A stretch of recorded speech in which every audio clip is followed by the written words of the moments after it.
নমস্কার বন্ধুরা, চলে এসেছি আবারও নতুন এক রেসিপি নিয়ে। আজ করছি কাঁঠালের মালপোয়া। আমরা তো এমনি কাঁঠাল খেয়েই থাকি, আবার অনেকে আছে যারা কাঁঠাল খায় না, তাদের জন্য কিন্তু সব থেকে ভালো এই রেসিপিটা।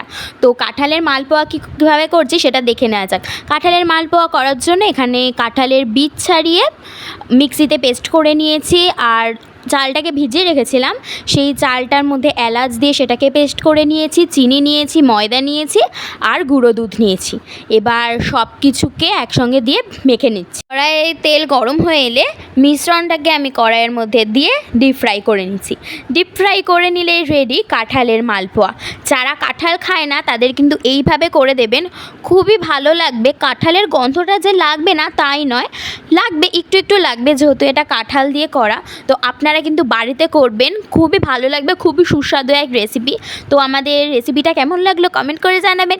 ভিডিওটা ভালো লাগলে লাইক করবেন, শেয়ার করবেন ও আমাদের চ্যানেলে নতুন হয়ে থাকলে সাবস্ক্রাইব করবেন।